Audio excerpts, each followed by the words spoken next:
সুধীন্দ্রনাথ দত্তের উত্তর ফাল্গুনী কাব্যগ্রন্থের অন্তর্গত দুঃসময় কবিতাটি একটি বিশেষ সময় ও যুগ চেতনার ফসল। কবিতাটি রচিত হয়েছে 1 আগস্ট 1933 সালে। সালটির দিকে তাকালেই বুঝতে পারি ফ্রাঙ্কো, মুসোলিনি, হিটলার প্রভৃতি একনায়কদের হাতে চলে গিয়েছে পৃথিবী। ফলে এক উগ্র সাম্রাজ্যবাদী ভাবনার প্রসার ও বিকাশ ঘটেছে বিশ্বজুড়ে। একই সঙ্গে 1929 এবং 30 সালের অর্থনৈতিক মন্দা সমগ্র বিশ্বে যে অস্থিরতা সৃষ্টি করেছিল তার রেশ রয়ে গিয়েছে তখনও।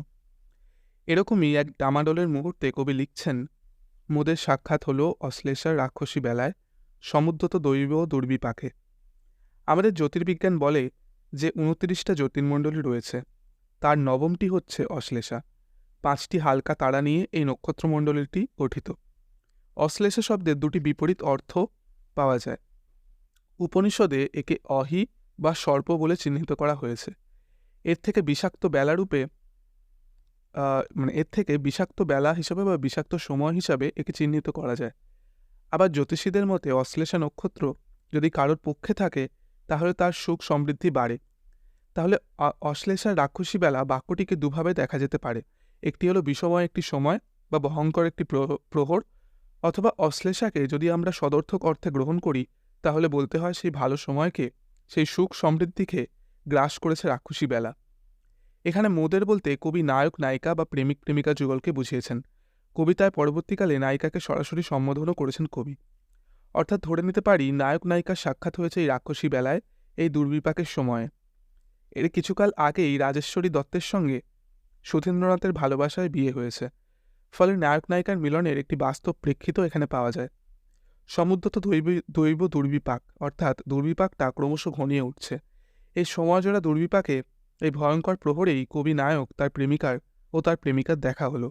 এরপর আধো জাগা অগ্নিগিরি আমাদের উদ্ধত হেলায়, সান্দ্র স্বরে কি অনিষ্ট হাঁকে। আধো জাগা আগ্নেয়গিরি, কারণ বিশ্বযুদ্ধ অর্থাৎ দ্বিতীয় বিশ্বযুদ্ধ তখনও শুরু হয়নি, কিন্তু তার সম্ভাবনাটা বোঝা যাচ্ছে।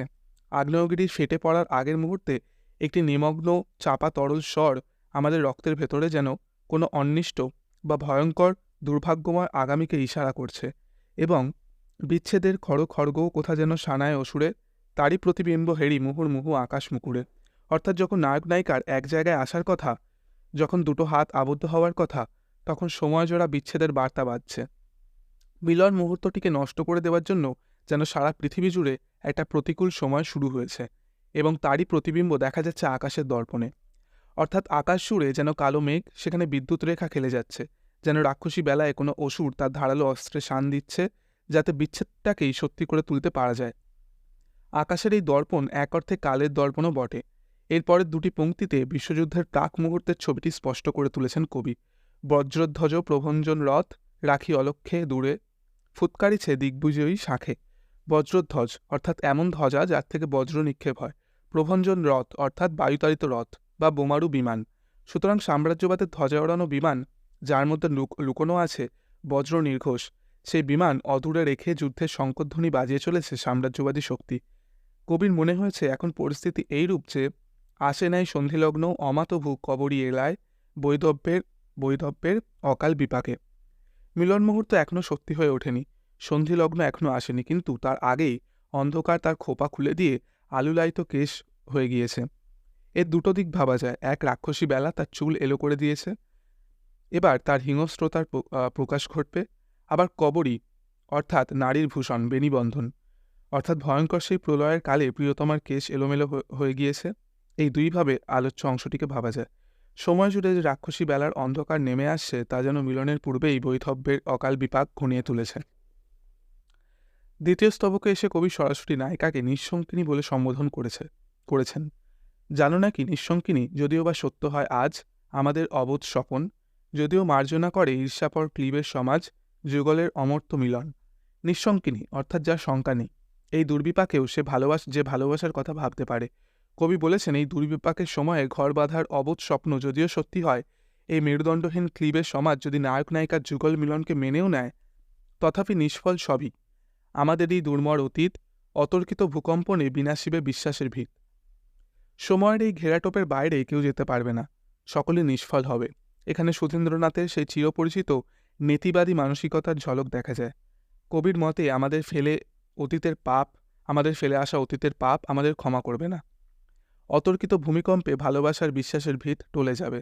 একই সঙ্গে প্রেতাকুল ব্যবধানে সঞ্জীবনী বাহুর নিভৃত ছিন্ন ভিন্ন হবে অনুক্ষণ।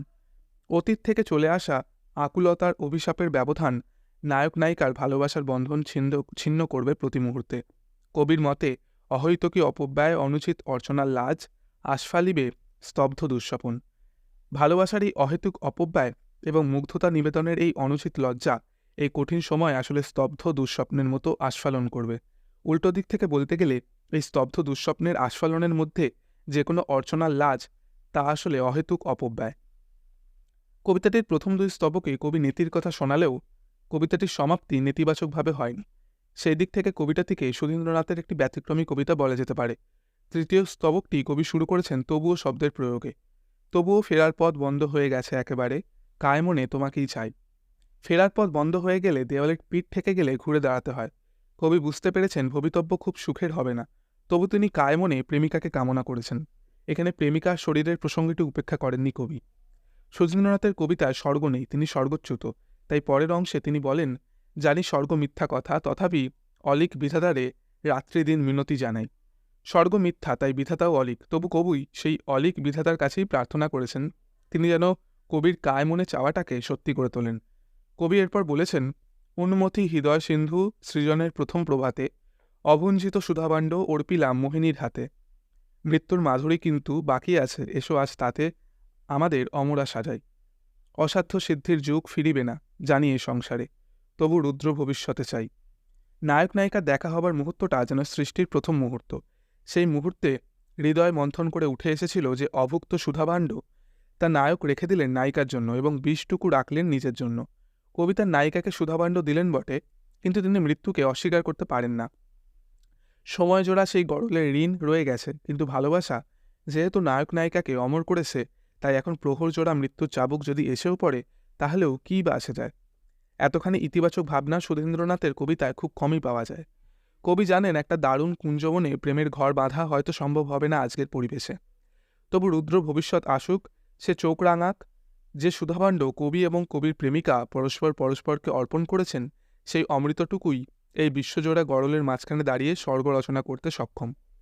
চতুর্থ তথা শেষ স্তবকের শুরুতে কবি বলেছেন, আধার ঘনায় চোখে তুমি ছাড়া কেউ নেই পাশে, অন্তরিক্ষে জমে বিভীষিকা।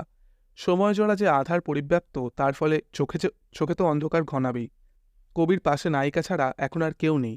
এখানে কবির উচ্চারণটা অনেকটা বনলতা সেন কবিতার মতো।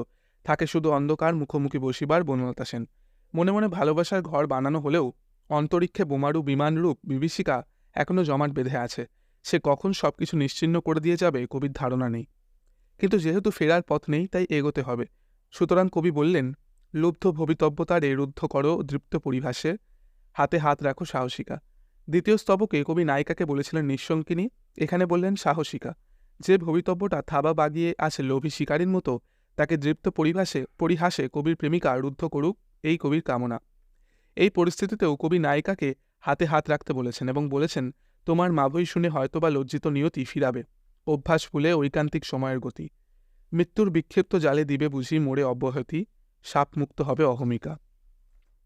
প্রেমিকার বরাভয় মন্ত্রের সামনে দাঁড়িয়ে হয়তো নিয়তি লজ্জিত হবে এবং গ্রাস করার বদলে সে হয়তো ফিরিয়ে দেবে ঐকান্তিক সময়ের গতি, এমনটাই কবির ধারণা। এবং সময় যে মৃত্যুর জাল ছুড়ে দিয়েছে তা থেকেও হয়তো কবির মুক্তি ঘটবে, সাপ মুক্তি ঘটবে এবং আমিত্বের বোধ থেকেও কবি উদ্ধার পাবেন। অর্থাৎ প্রেমিকা বরাভয় মন্ত্র দিলেই বিপদের জাল, ভীতির জাল ও আমিত্বের জাল থেকে কবি মুক্তি পাবেন এবং প্রকৃত অর্থে ভালোবাসতে পারবেন। কবিতাটি শেষ হয়েছে অদ্ভুত দুটি চরণের ব্যবহারে। নবজাত ভগবান বিরচিবে কৃতজ্ঞ উল্লাসে আমাদের নবনিহারিকা। নিহারিকা অর্থাৎ নক্ষত্রের মধ্যে জমে থাকা মেঘপুঞ্জ। অংশটির একটা অর্থ হতে হয় এরকম যে সময়ের এই বিপ্রতীপ গতি যদি কবি এবং তার প্রেমিকা ফিরিয়ে দিতে পারেন, তাহলে ভগবান বলে যদি কেউ থেকে থাকেন, তিনি কৃতজ্ঞতায় প্রেমিক যুগলের জন্য এক নব কাল্পনিক কুঞ্জবন রচনা করবেন। তবে অংশটা নবজাতক শব্দটির উপর জোর দিলে অন্য একটা ব্যাখ্যা পাওয়া যেতে পারে। এখানে নবজাতক অর্থে একজন শিশুকে বোঝানো হয়েছে বা হতে পারে, অর্থাৎ এই দুঃসময়ের মধ্যে ঘর বাঁধা এবং আগামী প্রজন্মকে রেখে যাওয়া, তারই ইঙ্গিত সম্ভবত এখানে রয়েছে। যেহেতু দুটি নক্ষত্রের মধ্যে ধূমায়িত মেঘের পুঞ্জ থাকে, অর্থাৎ কবি একটি নক্ষত্র এবং কবির প্রেমিকা আরেকটি নক্ষত্র, যদি এমনটা হয় তাহলে তাদের মাঝখানেই ধূমায়িত মেঘের পুঞ্জ আর একটি নক্ষত্র হবার সম্ভাবনা। সেই হচ্ছে নবজাতক ভগবান, কারণ আমরা শিশুকেই বলি ভগবান। এবং সেই নবজাতক শিশু আর তার কাঁদনের মাধ্যমে, তার হাসির মধ্যে দিয়ে ব্যক্ত করবে তার কৃতজ্ঞ উল্লাস, যার মাধ্যমে রচিত হবে কবি এবং তার প্রেমিকার নতুন ঘর।